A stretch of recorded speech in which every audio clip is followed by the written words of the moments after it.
October 1974, Nanuet, New York. On an unseasonably warm autumn afternoon in 1974, a 15-year-old girl headed to the local mall to buy a blouse. She was getting ready for a date, thinking about what to wear, the kind of small decision that, at 15, feels like everything. She never made it home. By morning, her family wasn't just searching for answers. They were stepping into a nightmare that, more than 50 years later, still hasn't been fully explained. This is the story of Lisa Thomas. Hello, friends. My name is Marcia, and this is Midwest Murders, where we explore the unsolved cases that still haunt America. In 1974, Rockland County sat just north of New York City, separated by the Hudson River, but in many ways it felt like a different world, a place caught between two identities. On one side, you had the pull of the city, growing population, expanding suburbs, families moving north in search of quieter lives. And on the other, there were still pockets that held onto something slower, more familiar, the kind of communities where neighbors recognized each other, where routines were steady, and where most people believed they understood the world around them. For many families, life followed a predictable rhythm. Kids walked to school, they visited friends without much thought. An evening outing didn't carry the same concern that it might today. There was an underlying belief that these were safe places, that whatever dangers existed, they belonged somewhere else. But the early 1970s were also a time when that sense of security was beginning to shift, even if not everyone felt it yet. Across the country, crime rates were rising. Stories that once felt distant were starting to reach into suburban communities. Still, in places like Rockland County, that transformation was gradual. It hadn't fully changed the way people lived their day-to-day lives. Many parents were still raising their children with a level of independence that reflected a safer time. Teenagers moved through their neighborhoods with a kind of freedom that, today, feels unfamiliar. Lisa was one of those teenagers, and that freedom came with risks that weren't always recognized, until something happened. Investigations during that time were also very different from what we expect today. No DNA testing, there was no digital trail, no network of databases connecting cases across jurisdictions. Detectives relied on what they could see, what they could collect, and what people were willing or able to remember.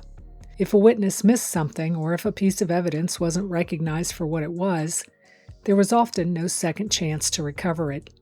Cases depended heavily on those early hours, those first conversations, the details that seemed small at the time, but later became everything.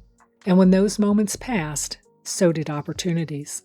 It was against that backdrop, that version of Rockland County where people still believed they were living in a place set apart from the dangers of the wider world, that 15-year-old Lisa Thomas disappeared. Her case became part of a shift that many communities across the country would come to understand far too well, that the line between safe and unsafe wasn't as clear as they once believed. Lisa was a soft-spoken, friendly sophomore at Nanuet High School. She was the oldest child of Stanley Thomas, a construction contractor, and Barbara, a homemaker. She was the kind of girl people would describe as easy to know and easy to trust. She lived with her parents, along with her sister Mary Ann and her brother Stanley III, at 8 Fairview Avenue, a red brick, tree-shaded single-story home with a manicured lawn and a pool in the back. Even though the home sat only a few hundred yards from the busy Nanuet Mall, it had a country feel, far removed from traffic and crowds. On Monday, October 7, 1974, Lisa was helping her mother hang curtains and chatting excitedly about a Wednesday night soccer game she was planning to attend. She had seen a blouse at Bamberger's several days earlier that she thought would be just super for her Friday night football game with her new boyfriend, 17-year-old Gary Cohen. She decided to head to the mall to purchase it.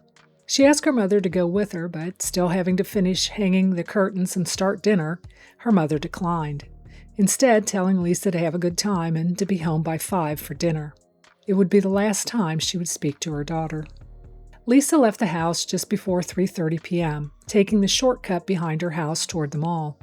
The mall was a hangout for local teenagers, and many of them used the shortcut through the woods. It seemed kids were always coming or going down that dirt path. There was nothing about that walk that would have raised concern, not for Lisa, and not for anyone who knew her. When Lisa didn't return home for dinner, her father went looking for her. At first, it didn't feel urgent, but as the hours passed, he became more concerned. When he hadn't found her by 11 p.m., he called police to report her missing. The next morning, Lisa's father continued his search, aided by officers from the Clarkstown police. At 11 a.m., he found Lisa. The search he had started the night before ended there, about a quarter mile from the parking field of the mall, in a thicket just off the well-worn shortcut path. She was only 300 yards from home. She was blindfolded and a white sweater was knotted around her throat. Her handbag was torn in half and $15 was missing. It was determined that Lisa had died as a result of multiple skull fractures caused by at least 3 blows from a hard, irregular instrument. Her nose was broken. She was not sexually assaulted. Evidence at the scene indicated she had attempted to run from her assailant and had put up a fierce struggle. This wasn't quick, and it wasn't quiet. Nearby was a sock, spray-painted orange and filled with rocks. It was suspected to be the murder weapon, but that was never definitively determined. Her time of death was placed between 4 and 6 p.m. Police theorized a burglary at Lisa's home 3 months earlier may have been a factor. 3 guns were stolen but recovered within 40 minutes of Mrs. Thomas making the report. A classmate of Lisa's was arrested and convicted of the crime. 3 male Nanuet teens, one an enemy of Lisa, was named as key suspects. They were all seen in the woods at the time of the murder. One had even threatened to do a number on Lisa. Ultimately, all 3 would voluntarily take lie detector tests, pass, and would be eliminated as suspects. Mass of the Resurrection at St. Anthony's Church, Rockland County, was held for Lisa. She was laid to rest in St. Anthony's Cemetery. During their investigation, police only found one classmate who had actually seen Lisa at the mall that day. While it was never made public where in the mall he saw her, he placed the time at around 3:30 p.m. Even though a number of students were there, no one else claimed to have seen her. Employees of various stores were shown her picture. None of them remembered Lisa. That raises a question. If Lisa made it to the mall, why does no one remember her being there? The timeline suggests that she could have made the walk in just a few minutes, but the only confirmed sighting places her there at about 3:30. Was that sighting accurate? And if it was, what happened in the time that followed? If she had made it to the mall, did she purchase the blouse she went for? If so, that could explain her missing $15. But why was it not found at the crime scene?